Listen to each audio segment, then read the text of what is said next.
दोन बाजू नको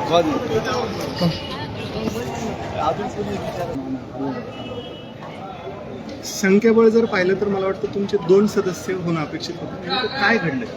मी पत्रकार बंधूंना पण हे कळतंय की आमचे 2 सदस्य होणं गरजेचं होतं. मी तुम्हाला आता तुमच्या माध्यमातून सगळ्या लोकांपर्यंत आपण पोहोचतोय म्हणून 2च फक्त मिनिटात मी एक्सप्लेन करते. आपल्या नगरपालिकेला 5 स्वीकृत सदस्य अलाउड आहेत आणि जर 53 डिवायडेड बाय 5 केलं तर 10.6 हा एक आकडा येतो. आता भारतीय जनता पार्टीचे 15 सदस्य, त्याला जर 10.6 ने विभागलं तर ते 1.42 असा येतं, म्हणजे 1.41 असा आमचा आकडा आहे. आणि जर घड्याळाचा विचार केला तर त्यांचा 2.35 आहे आणि तुतारीच्या गटाचा विचार केला तर त्यांचा 1.22 आहे. तर पूर्णांकांचा विचार केला तर घड्याळाच्या गटाला 2, भारतीय जनता पार्टीला 1 आणि तुतारीला 1 हे पूर्णांकानुसार येतं. जो 5वा सदस्य आहे तो अपूर्णांकानुसार घ्यायचा असं घटनेत लिहिलेलं आहे. असे पत्र आमच्या गटनेत्यांकडे आदरणीय मुख्याधिकारी आणि कलेक्टर साहेबांनी देऊन ठेवलेलं आहे. अपूर्णांकांचं जर कॅल्क्युलेशन केलं तर 4.1 आणि 3.5 याच्यामध्ये भारतीय जनता पार्टी सर्वात वरती होती.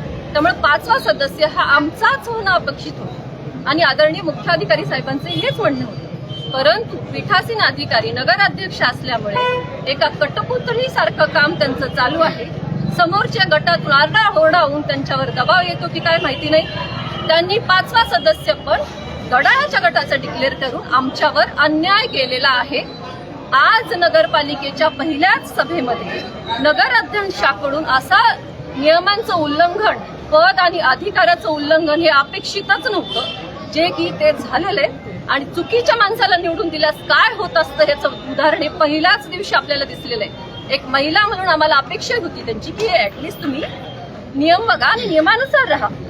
त्यांचे 3 सदस्य होऊ शकत नाहीत आणि फक्त मी पीठासीन अधिकारी, माझ्याकडे निर्णय घेण्याची ताकद आहे, हे वाक्य नगराध्यक्ष मॅडमचं हे उत्तर झालं. तुम्ही आम्हाला एक्सप्लेनेशन द्या ना की तुमच्या कुठल्या आधारावर तुम्ही करताय. का नगरपालिका फक्त माझ्याकडे अधिकार आहे म्हणून चालवायची इथून पुढे, हे त्यांनी स्पष्ट करावं. आम्ही एकाही मीटिंगला येणार नाही.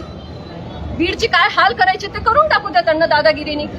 आम्हाला सांगा आता इथून पुढे आम्ही मीटिंगला यायचं की नाही, नियमानुसार काही होणार आहे की नाही. मी नियम पायदळी तुडू शकते, मला अधिकार आहेत, अशा टोनमध्ये नगराध्यक्ष मॅडम बोलल्यात आणि हे अतिशय चुकीचं आहे.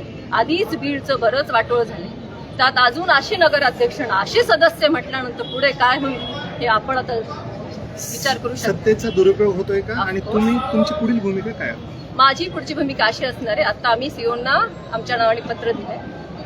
आम्ही कलेक्टर साहेबांची भेट घेऊ, त्यांना निवेदन देऊ आणि नगर विकास जे आपलं मंत्री महोदय जे आहेत आदरणीय शिंदे साहेब, त्यांना पण आम्ही एक निवेदन देऊ की असा आमच्यासोबत अन्याय झालेला आहे आणि ते यावर डिसिजन घेतील.